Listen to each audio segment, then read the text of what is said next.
What's your life like today? Have you troubles away? Maybe learn another way. Hanging with Loretta. Now it's time for some fun. Some inspiration. Don't you stop until you won. Hanging with Loretta. All right, everybody, welcome in to Loretta McNary Live. As always, I'm ecstatic today. I'm past excited. I'm ecstatic because I feel like somebody who speaks my language is on with me today. It sounds like his struggles have been my struggles, his goals are my goals, and he finally got a message that I finally got about, we'll talk about being next and what that means to Garret Davis. He's amazing. Producer, director. Oh my goodness. So I'm just going to bring him on. We'll share more and you'll find more about him in Discovery, but he is truly, truly amazing. Welcome to Loretta McNary Live, Garret Davis. Thank you so much for that wonderful introduction. Just let me know where to send the check to. Yes, please.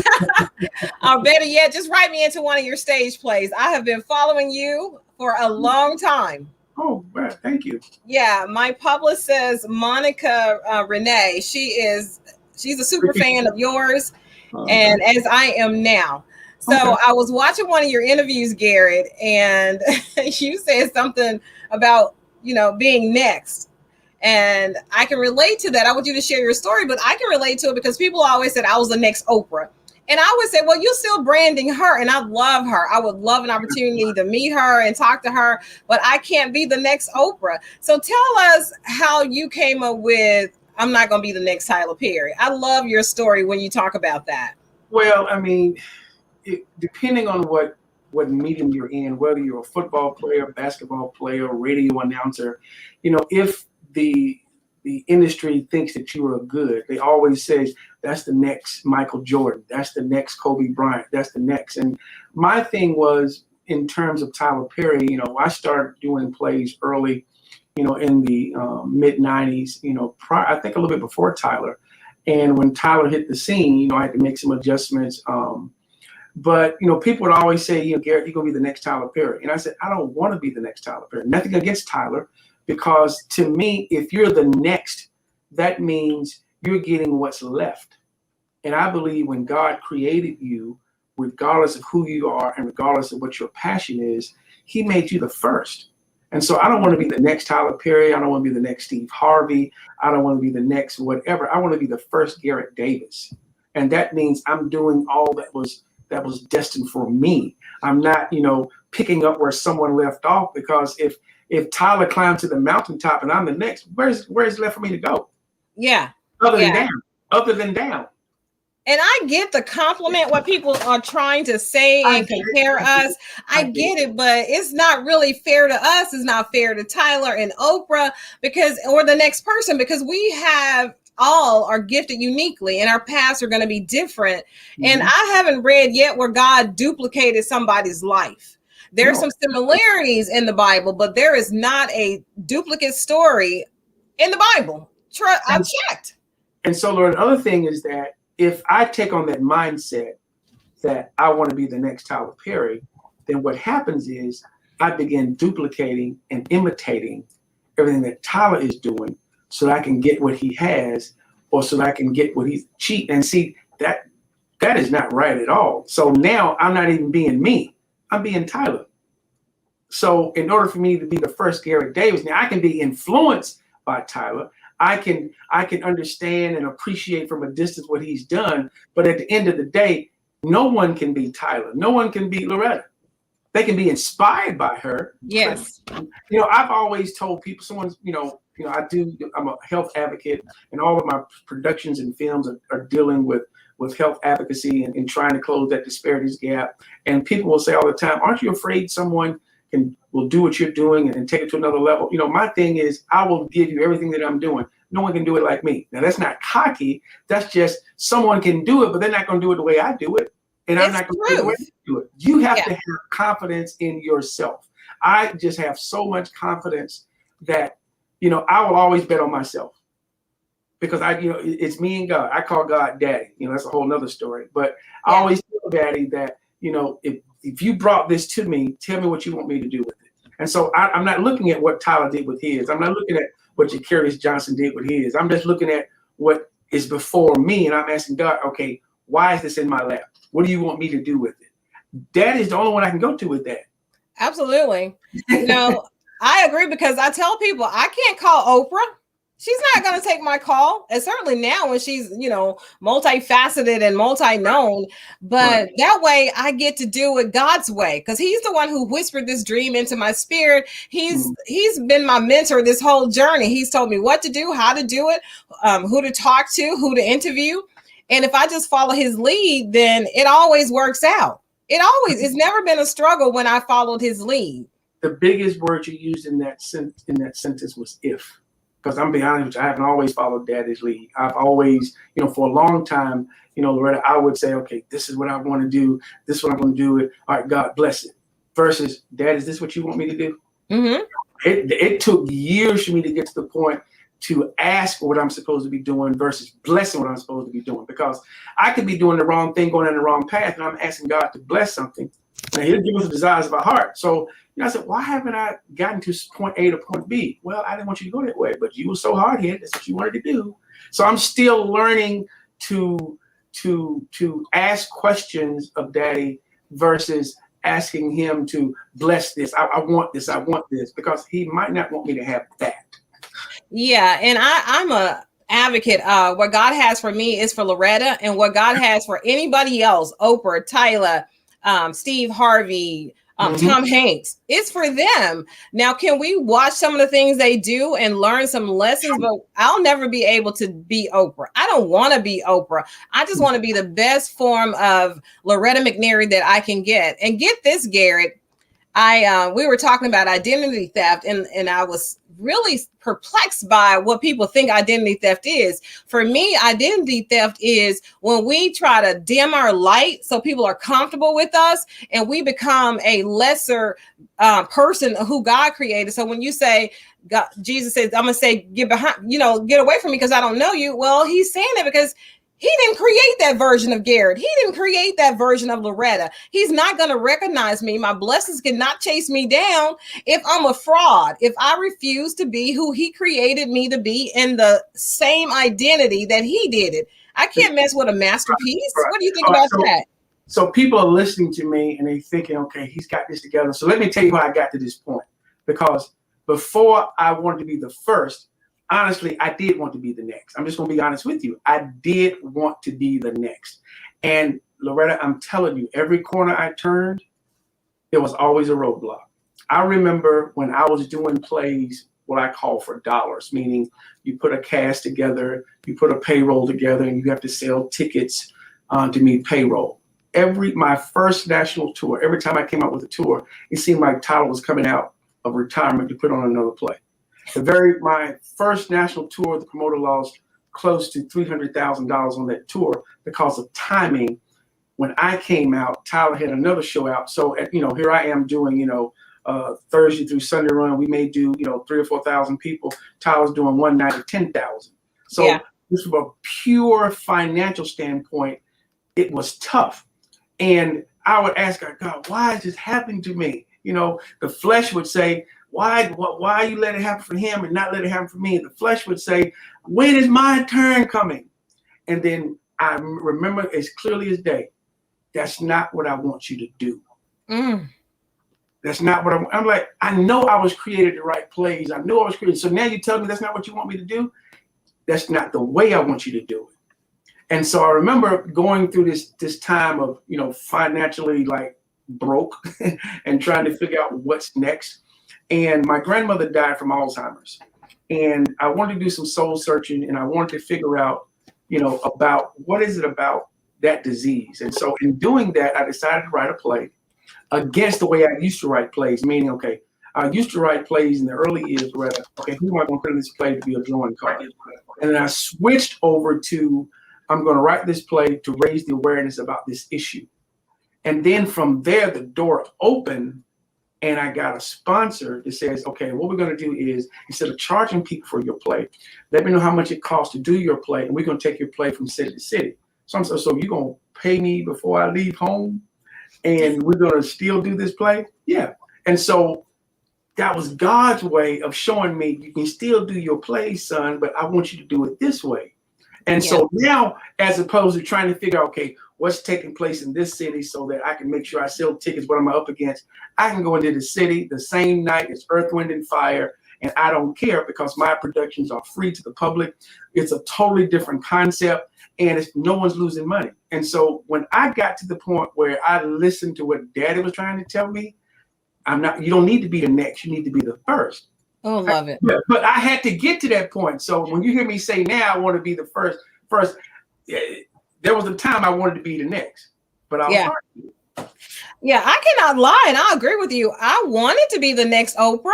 You know, imagine me starting out with no background in TV, and I started like you. I saw where you wanted to own your own radio station, so you worked for a radio station, and that's when you started doing plays to raise money for the radio station. Exactly. And then you said, well, when I wanted to be next, I'm upset because Tyler's, it's almost like David and Saul, right? Well, David he did 10,000, and Saul only did like 1,000. So you and Tyler were David and Saul, which that could be it. That could be a change of the guards, but it's a change of the guards, but in your own way, your unique way that God created it. And I like how you said you were pretty much financially strapped when you got this revelation about, you know what, this is how I want you to do it. So talk about when you got into radio and what you wanted to do and how that led to the play. And then I want to talk about this sponsorship and how you started putting real life on stage. I started working in radio when I was a junior in high school. I've always been around music. My mother used to tell me that whenever I would cry, she would put a radio in the crib that would stop me from crying. Music is in me. I left Warren County High School and went to Fayetteville State University to major in music. And after 2 years of music, I decided I don't want to be a teacher. I'm not going to be a good enough musician to make a living, so I need to find something else to do. But the day that I walked on Fayetteville State University's campus, I became a volunteer at their radio station. And I volunteered for 4 years, and I graduated on Sunday, and I started working for the radio station on Monday. At 22, I became the youngest African-American program director of a 100,000 watt NPR affiliate radio station. I've always been very ambitious, and I said, man, I want to own my own radio station. And so when the time came, an opportunity came that I went to Little Rayford, North Carolina to be the general manager, the program director, the sales manager, the on-air person, the janitor, everything in the radio station. That was my opportunity. And I wrote the play to raise money for the radio station. And when I wrote the play to raise money for the radio station, it's like, poof. I made that one night I probably made, in a year. And I started making deals with God. If I sell this next city, I'm going to quit my job. If I sell out this next city, I know I'm going to quit my job. If I sell out my hometown, I know I'm going to quit my job. And then I quit my job. And for 5 years, all I did was that one play called Lord, Why Me? No one told me I had to write another play. No one told, I was young. I was under 30. I was, at one point I had a house, a tour bus, a Mercedes, a BMW, all in my front yard from doing a play with no set, putting furniture on the back of a pickup truck, and the cast follow me from city to city, and we're putting our furniture in front of the curtain, and I'm performing. I'm doing sets like that with no set performance like that, selling out Township Auditorium on the same weekend that they got Ray Charles before me and somebody else after me and my play. And then here comes Tyler with these illustrious sets and these celebrities, and it's like, uh-oh. Like, uh-oh. I could go to the same place 4 or 5 times a year with the same play. And on the East Coast, back in the early 90s, the only play touring the East Coast was my play, Lord, Why Me? And the late David Payton's play, A Good Man Is Hard to Find. Every now and then, Michael Matthews would come to the East Coast. But when Tyler hit, it seemed like you'd have a church in every corner. Everybody named Mama started having plays.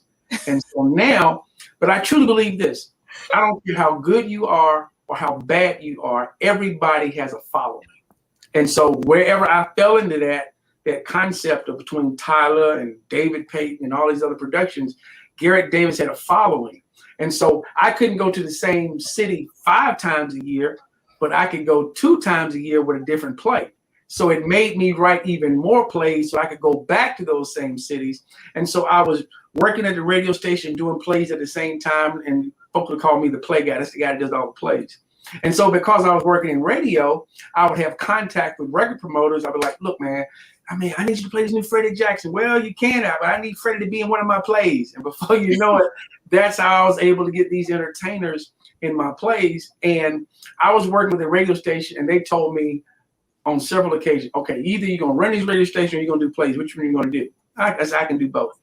They kept telling me, I said, if you don't stop doing these plays, we're going to fire you. I said, well, what I need to do is cut a deal with the radio station. I tell you what, I'll pay for advertising. I'll split my door with you. And that bought me a little extension. And before you know it, they said, gee, you can't do this more and you're fired. You're firing me? Yeah, you're fired, because we need someone to be a program director at the radio station, not someone who's doing plays. That was the best thing that happened to me, because that forced me now that I had to depend on, was my gift truly enough to make it, and that's a whole story. But, okay, so let's slow it down a little, because you've said a lot, and I promise you I can relate to it. I'm sure we have a really good audience. You're getting hearts and thumbs up for your story. So I want to kind of just dial it back a little. Sure. So you decide instead of playing Freddie Jackson's music, you needed Freddie Jackson in your play. No, so here you are. I didn't say I wouldn't play his music. I would always say, because I wasn't the guy to take payola. I wasn't the type of program director, but I always look, guys. I just, I'm trying to do plays. Is there anything we can work out? If Freddie can be in this play, he can sell his CDs at my show. That's another way. Because at the end of the day, during that time, it was all about exposure. So from Freddie Jackson to Glenn Jones to all these from the Manhattan, Gerald Austin from the Manhattans, who was a good friend of mine anyway. But because of my radio connect, and I was considered a clean guy, and always people had the reputation of doing what I could. For entertainers, that's how I got entertainers in my plays. Yeah. But then that was good, you may think, and listen to me. But on the other side, since that's what God wanted me to do, I could never make quite enough money to do what I was supposed to do, because it wasn't supposed to work like that. So it didn't. Whether I had Freddie Jackson, Glenn Jones, Sister Cantaloupe, no matter what big entertainer I had in my show, it would never quite always work out.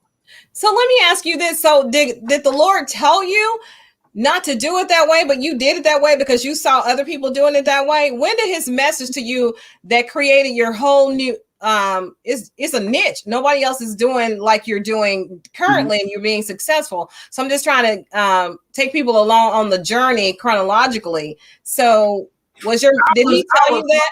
Loretta, I was hard-headed.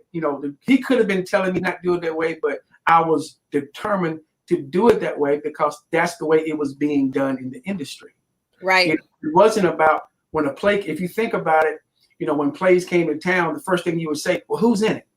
You wouldn't say what's the name of it or what's it about. Who's in it? Who's in it? Jennifer Holiday, okay, I got to go see that. So I'm thinking I need that to make my plays work. And God was saying, all right, use everything you got. That's what you want. Just keep doing it. And I got my goodness. I didn't have jack. Because no matter who I put in it or what I did, it never worked out. The material was good. I remember when I auditioned for Arthur Primus as Tyler Perry's money guy. I remember Arthur Primus calling me when Tyler's first stint trying to go into television. When Tyler wasn't going to be touring, Arthur was looking for some other plays to fulfill Tyler's tour schedule that he wouldn't be doing now because he was on he was going to television.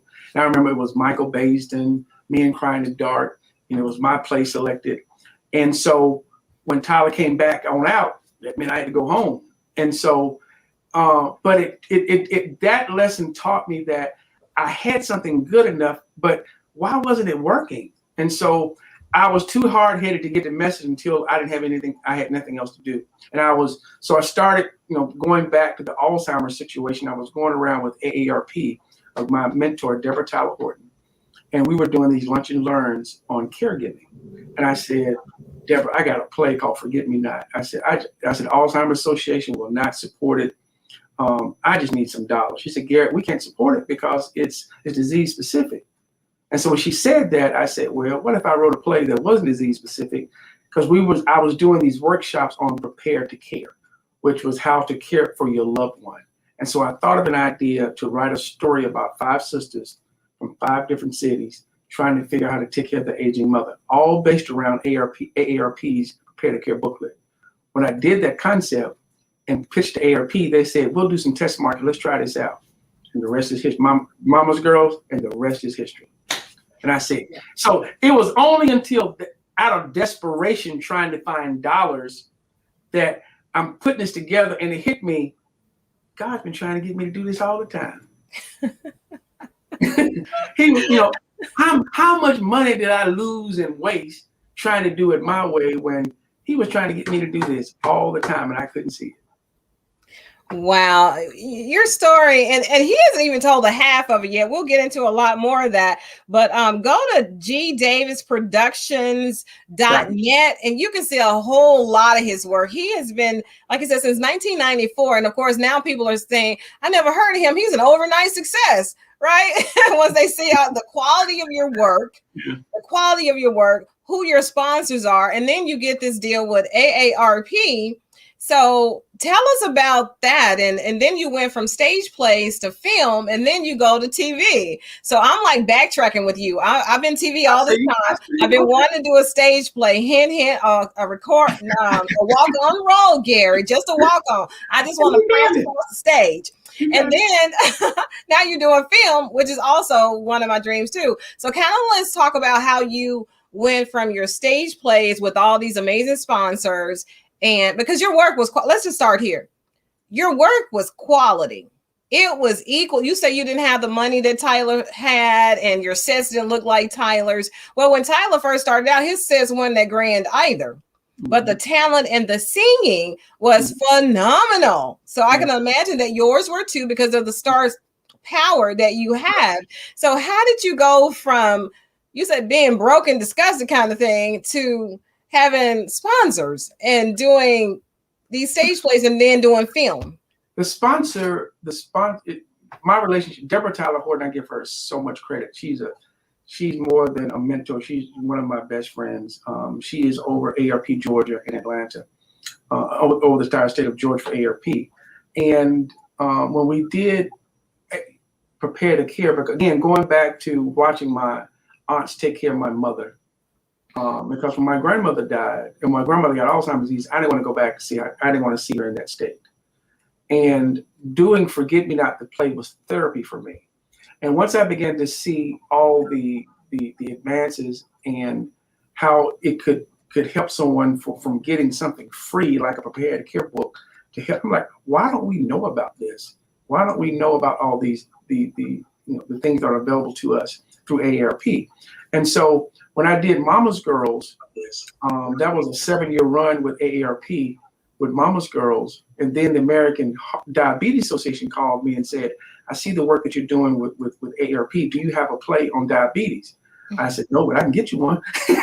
And so as opposed to writing you a play on diabetes, since Mama's Girls is becoming a hit, let's come out with Mama's Girls Part 2. And since in the African-American community, diabetes is referred to as sugar, let's call it Sugar Ain't Sweet. And the American Diabetes Association loved it. And we came out with Mama's Girls Part 2. And so for the next 3 years, the American Diabetes Association and I began touring the country with Mama's Girls. And to remind you, every play that I do is free to the public. And so the average person looking at it is trying to figure out, how's he doing all that for free? You know what I'm saying? So we created our own blue water. And I'll come back to that in a minute. But in terms of then when Us Against Alzheimer's called and said, don't you have a play on Alzheimer's? I said, yeah. So the model with AARP put me out there on a national scale, and then companies versus me calling promoters saying, will you please pick up my play? Now I've got corporations calling me saying, what do you have on diabetes? What do you have on such and such? And of course, I never had anything, but I said, I can tailor it or create it just for you. And so that's what we did. So we went from Mama's Girls to Mama's Girls 2 to Forget Me Not. And then we got a call. We reached out to the Prostate Health Education Network, called me about, you have anything on prostate cancer? I got a play called Daddy's Boys. I can turn it into something on prostate cancer. And so all of our plays deal with trying to not just entertain you, but educate you on everything, trying to close this health disparities gap in communities of color. So Daddy's Boys. So each each sponsor of the play had their own sponsors. So with Daddy's Boys, my direct link is with the Prostate Health Education Network out of Boston, but they're linked to Pfizer, Bayer, Janssen, AstraZeneca, Merck. And so all of them became sponsors for Daddy's Boys. And so it just took off. And then COVID-19 hit. And so I haven't done a play since 2019. Okay, and this so, is a good place to slow down. I want to do a little housekeeping here. Let me play this. You're so awesome. What do you think you're doing, Kevin? Was just gonna drive home. There are several warning signs present that you shouldn't be driving. Like hearing voices? Like your text-to-emoji ratio? Oh man, the selfies. Selfie, nailed it. We all have warning signs that let us know that we're probably not okay to drive. Mine is pretending to be your scotches. Craig, come on man, let's split a ride home.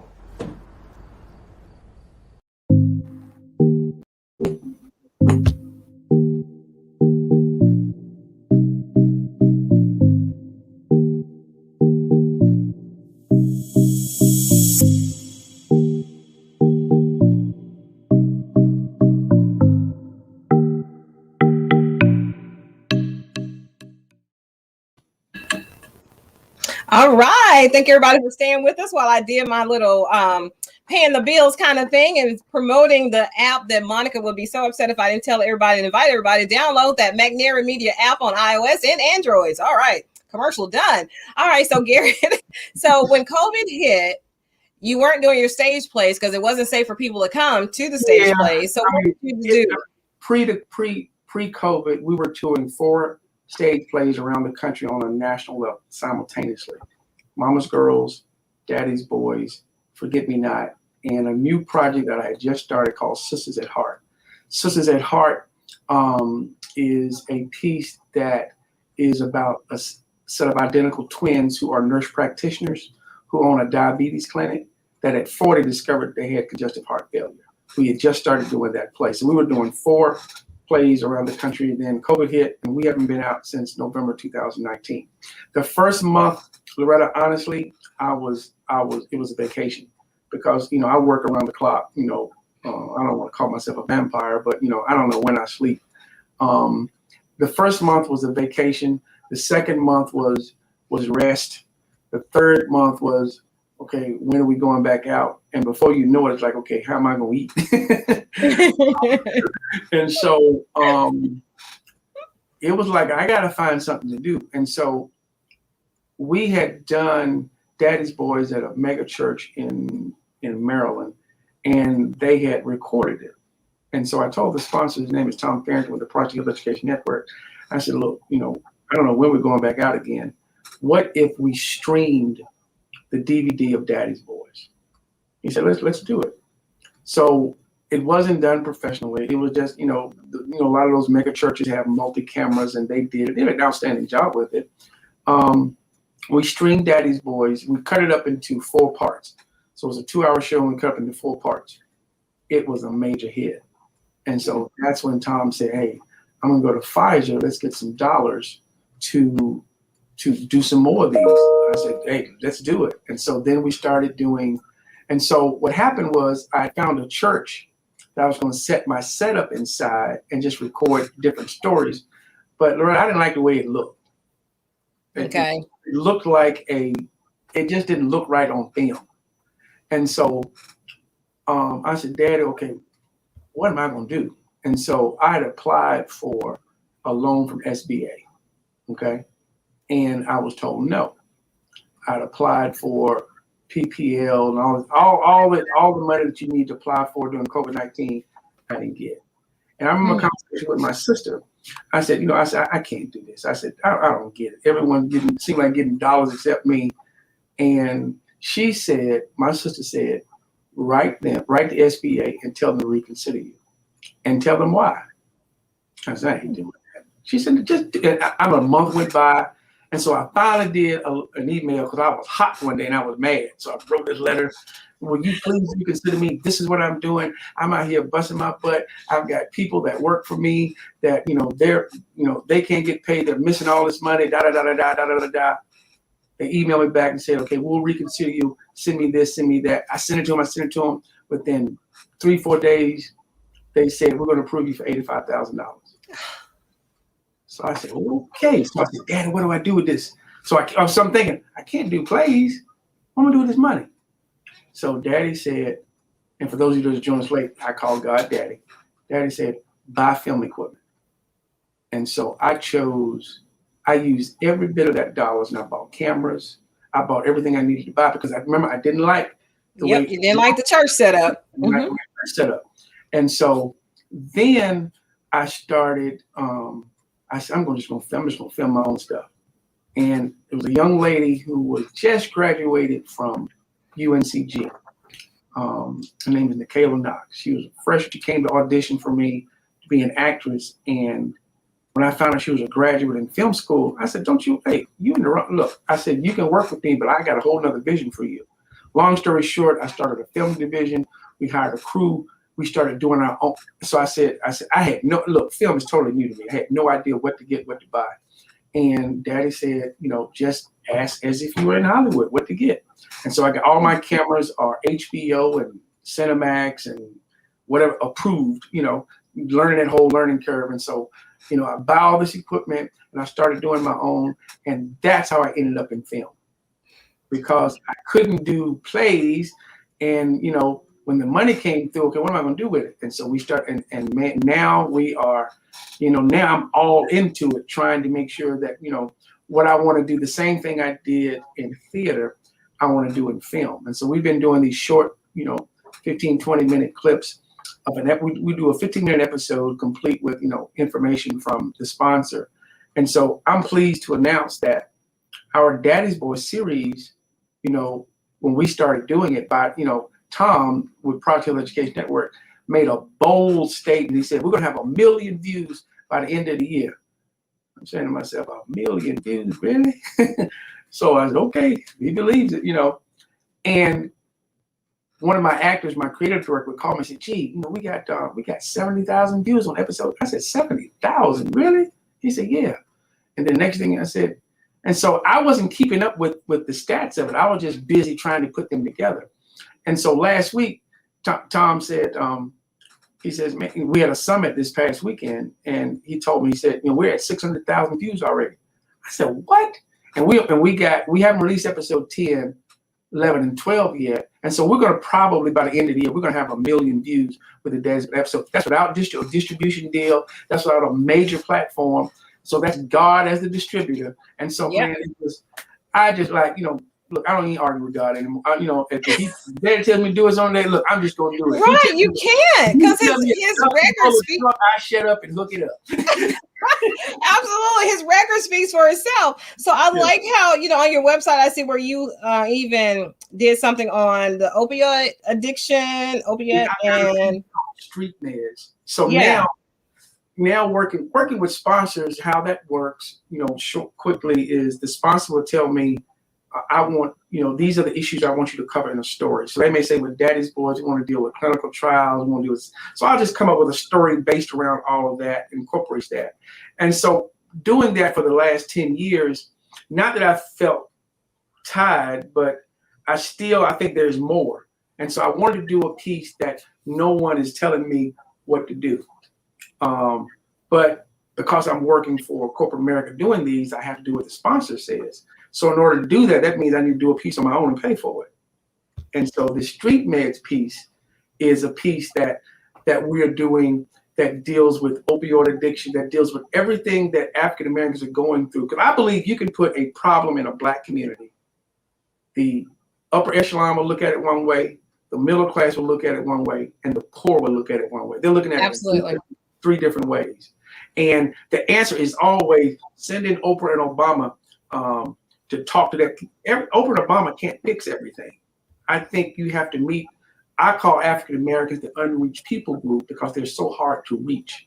Yeah. But we learn differently. And so if you can do things in an entertaining and educational way and meet them where they are, they'll get the message. And so this whole street meds that I'm working on, I got an idea.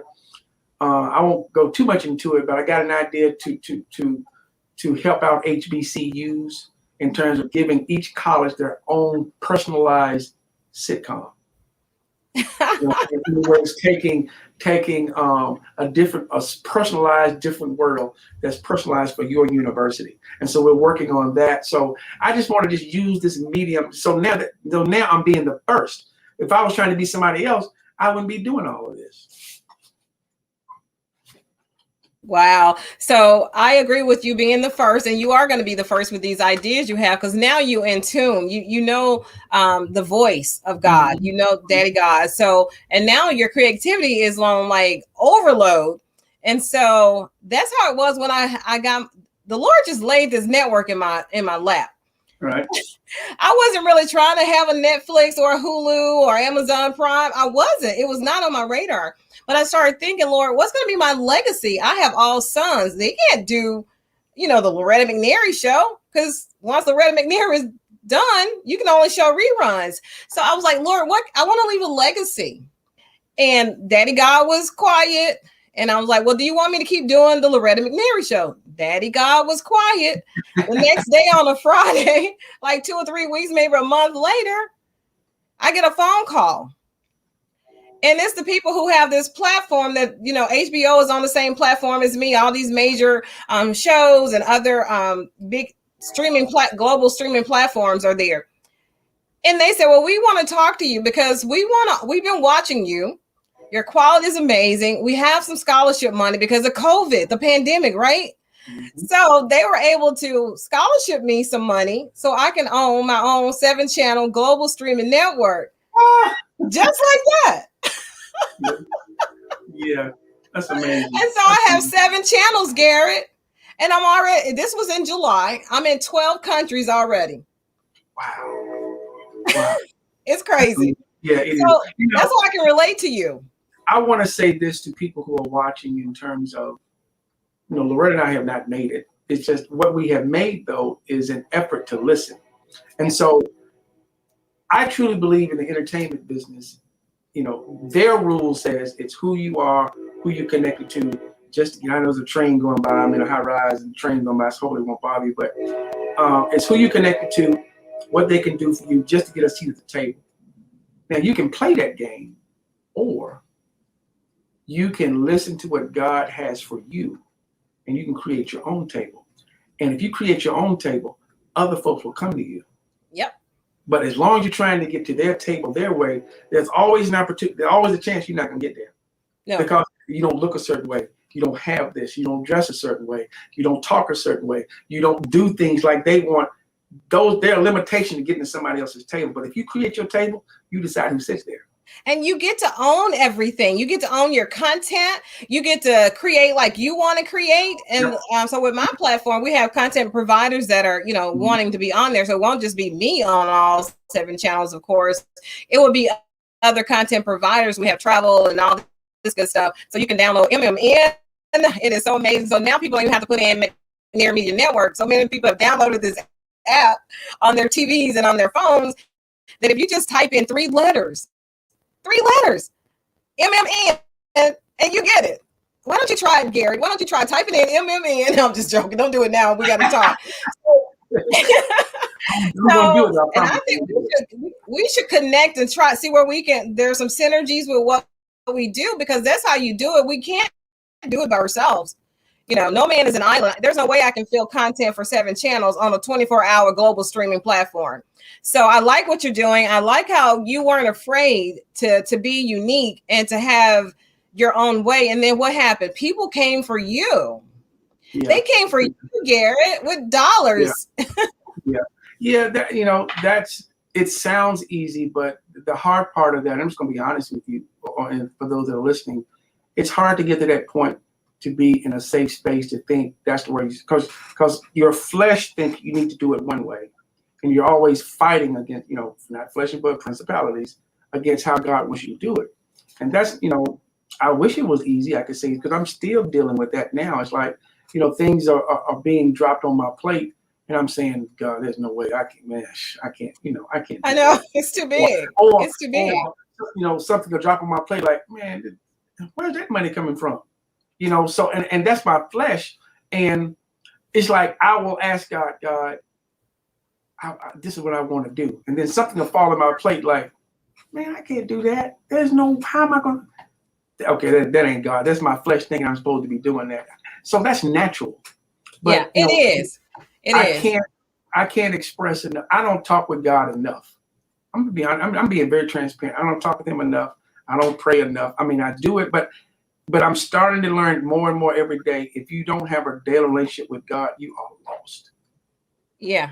And it's easy for us to call on him when we're in distress and we don't have anything. But learning to talk with him, have a conversation with him daily is the difference between getting there today and getting there tomorrow. I agree with you. I so agree with you. So I want to just kind of slow it down a little more. I don't know how much time we had. We've been talking a while, Garrett, but because I don't want people. I've been on air 15 years, right? So it's not like I'm an overnight success or that I figured it out or that I have 17 zeros in my bank account, right? But what I do have is crazy faith. And if he guides me to it, I know he's going to provide. So it's not my job to find out, Loretta, where are you going to get the rest of this money for a global streaming platform? And then you have that enemy that's whispering in your voice to get you out. Loretta, who's going to watch it? Loretta, how are you going to do this? How are you going to do all that stuff? Who are you? But what drives me is I know it was a God thing. I could not have gotten this far without God. And I know that it's a legacy for my family. So that's my driving. That what drives me. Yeah. Another thing is the thing that has helped me and those that are watching is it's 4 words that I say whenever I doubt or whenever I don't understand.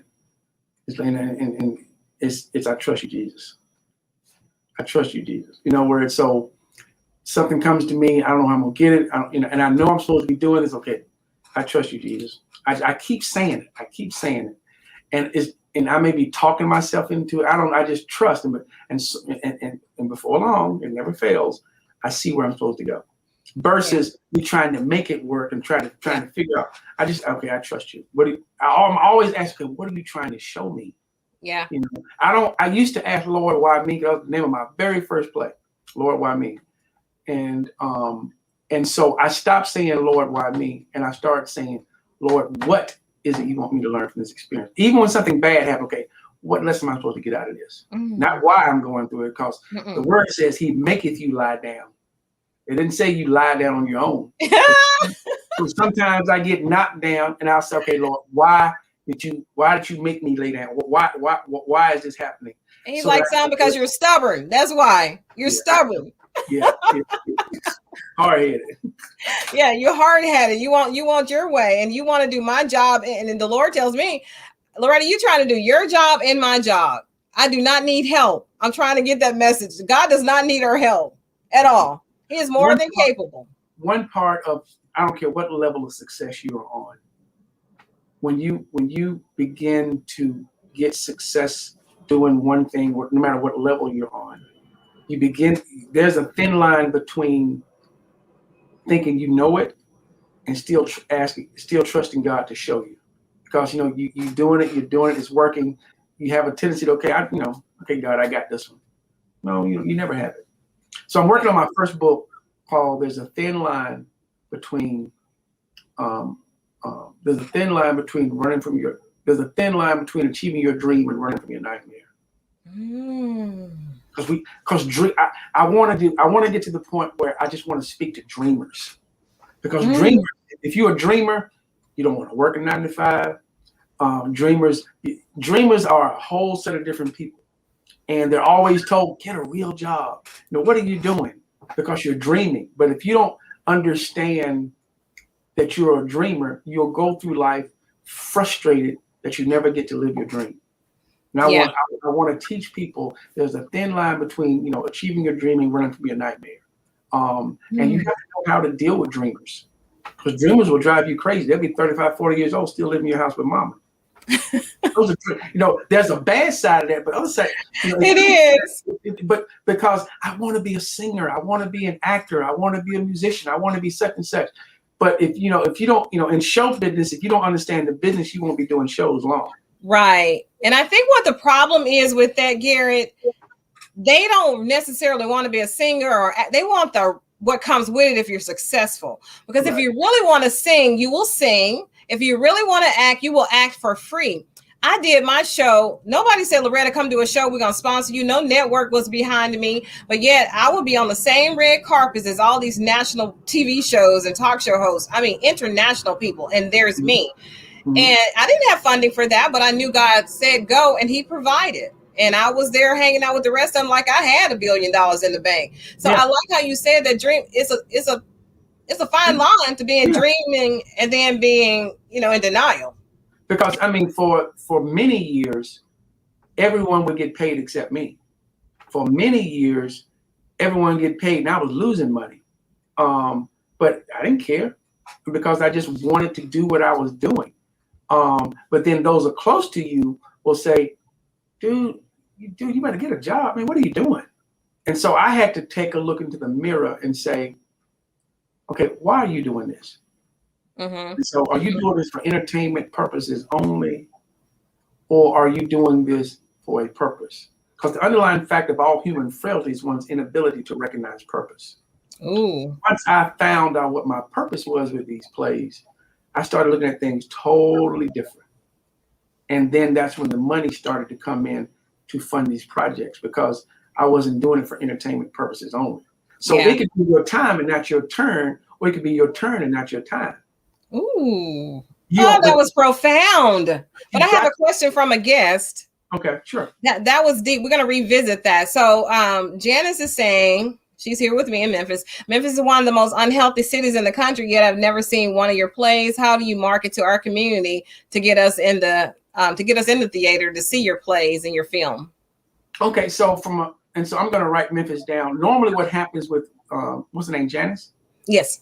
Janice, the sponsor decides what cities we go to, because cities are important to them in terms of, their disease or whatever. But I will definitely, the fact that you ask about Memphis, I'm going to find out what in Memphis from a health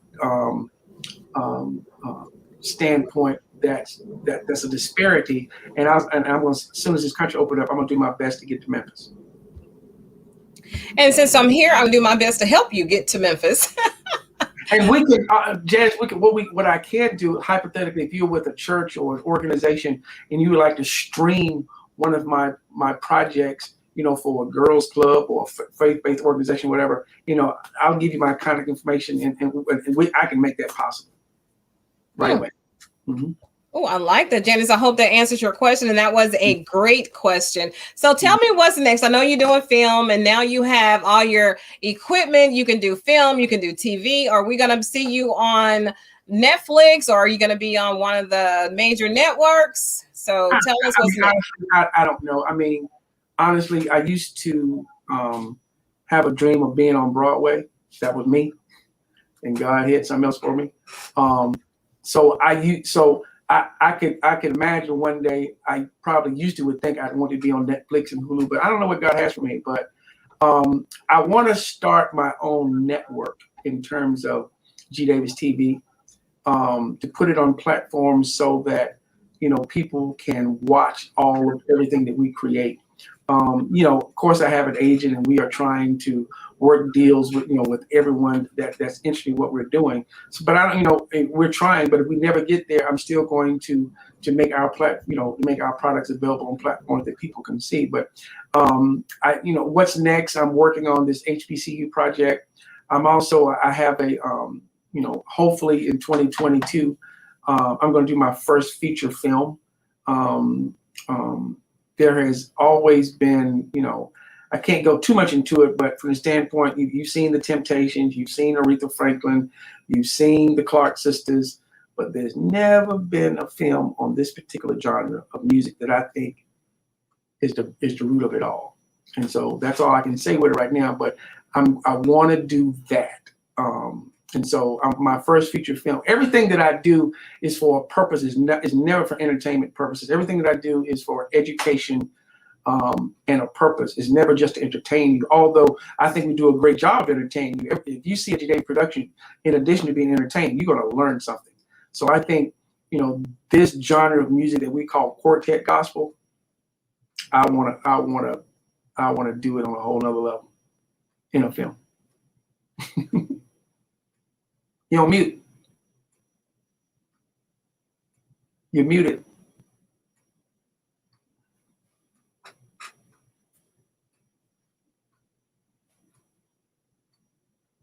I'm trying not to interrupt you while you're talking, and I forget. I get so excited. Okay, what I was saying is I love quartet music. My uncle has a quartet band and a quartet, and he's been doing this for years. It's a gospel quartet. So I just want to. I'm so interested and excited about what's next for you in your own lane. And I know it's not to be the next Tyler, the next anybody. It's your highest level of the next Garret Davis. That's the beauty of it. Let me tell you where that came from. And I recommend if you are listening or watching and you're trying to be your own person, there's one book this book changed my life. It's called Blue Ocean Strategy. Once I read that book, the light bulb went off about what I should be doing. Yes. So please, very quickly, it used to be in America, the wife stayed at home and drove a station wagon, okay, and the husband worked. Chrysler came out with a minivan, and that changed the world. Came soccer moms and all of this. When Tiger Woods was at the height of his career, everyone wanted to play golf, but the hand-eye coordination was hard. So Callaway came out with a club called the Big Bertha, which made it easier to hit. Southwest Airlines is the only airline. You got 747, all these different type planes. Southwest Airlines was the only one that had no waiting. No, you had to pay for your bags and your luggage. No first class. They created blue water. So everyone's fighting, trying to get the same dollars. You got plays, you got bands, you got background singers, you got sets. I'm doing health. My plays are free. I don't have a band. And so I'm in blue water. So the last analogy, and listen to this, everyone loves a circus. Barnum and Bailey's circus was huge. Circus Soleil came out, did away with the animals, did away with the clowns, and did away with the tent. The only thing dealing with Circus Soleil is the word circus. And a Circus Soleil ticket is $125 a ticket. Ringling Brothers and Barnum and Bailey has gone out of business. If you create your own lane and you're in water by yourself, you will sail a long time without stress. Absolutely. And that's a great book. And now they even have, because I have the book, I actually met the authors here at an event in Memphis. And so now you can take one of their courses online to help you with that blue ocean, red ocean. And you guys got to read this book. It will blow. It's not an easy read. You got to spend some time and get in your head and in your heart. To get something you want, you've heard it. To get something that you want, you got to do something you've never done. How can you be a master of your field when you don't even understand how your field works? Ooh, that's a whole nother show, Garrett. Will you promise to come back? Promise.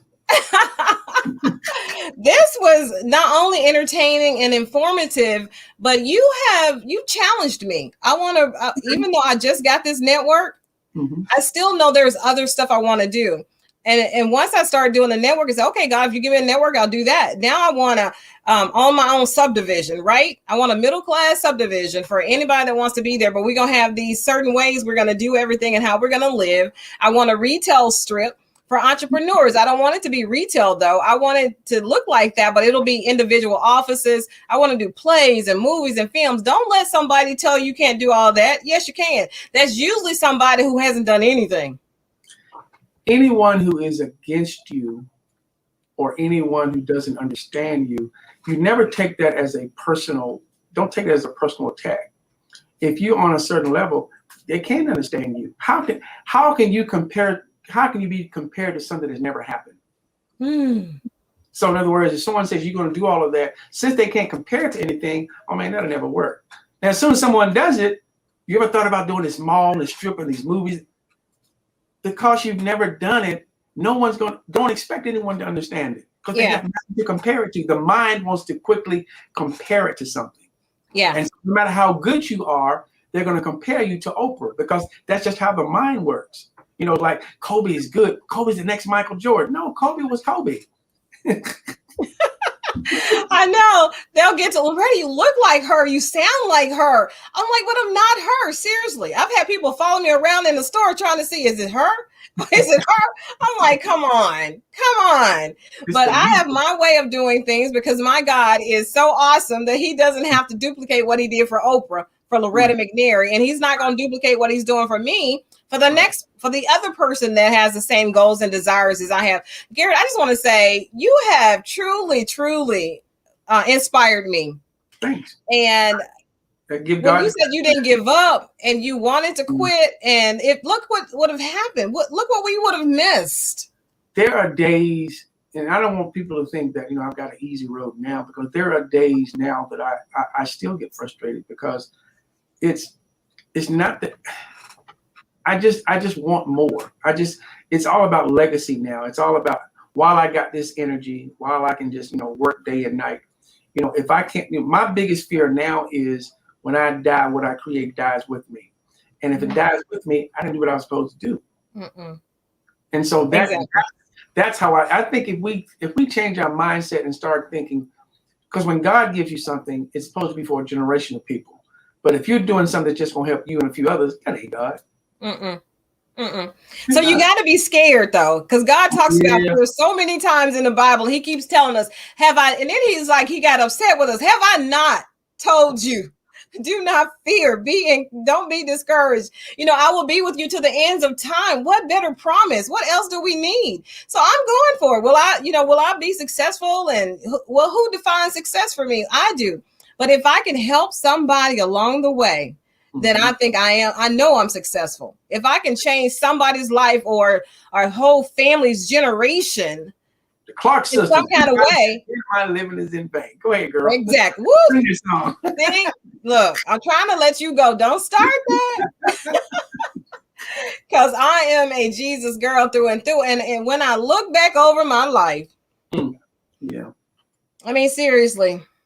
Yeah. I'm not supposed to be here. If you look in a book and you look at my life, what it has been on paper prior to getting here, it's unreal. You won't believe it. I wouldn't believe it if it wasn't me. I got to say this. I know we push for time. I want all of my viewers that's watching us. There's a young lady that I'm working with. Her name is Tonier Kane, Tonier Kane. And shortly, she's been to jail, 60-some convictions. She's been raped multiple times. She was a crack addict for 19 years, living on the streets of Baltimore. And today, fast forward, she travels the world. She's a trauma expert. Those same jails that she was in, she's now teaching them how to deal with trauma. And so if God can take someone like her and what she was going through and turn them around to what she's doing now, guys, look her up, Tonier Kane. Oh my God. I mean, she's an inspiration to me from the standpoint of she is not what she was, and she does not look like what she's been through. But please look her up, Tonier Kane. Her story is amazing. We're supposed to be doing that was one of the stories we was going to do before the COVID hit. It's going to be Through the Fire. But if you need inspiration and you think you're going through what God has done for her, man, oh my God.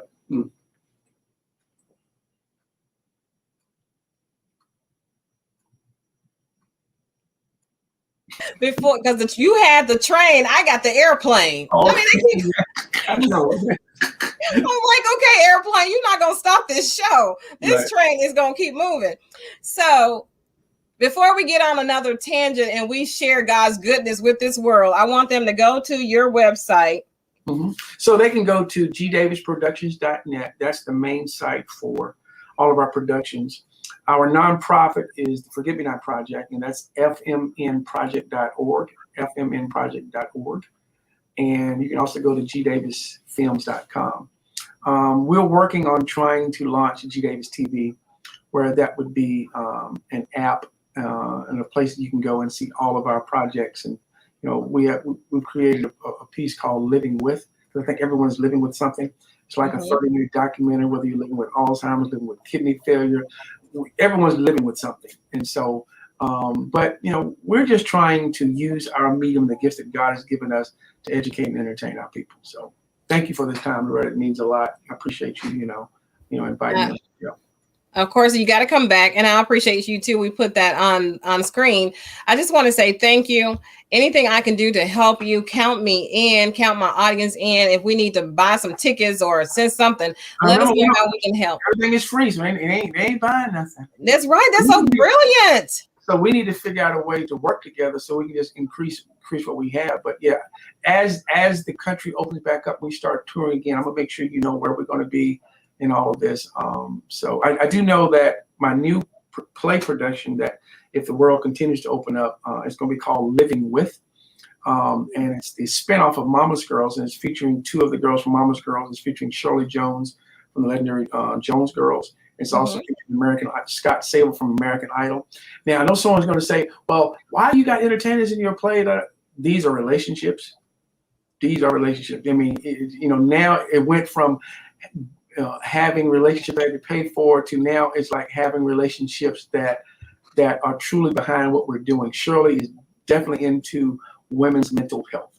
And so everyone that's in our production is in it for a reason and a cause and a purpose. And so I'm sure we're going to be in the, I know, Atlanta area for the AKA National Convention and for Easter, but I'm sure we're going to get to Memphis. But, as the world opens up, we'll start letting you know where we're going to be so you can kind of.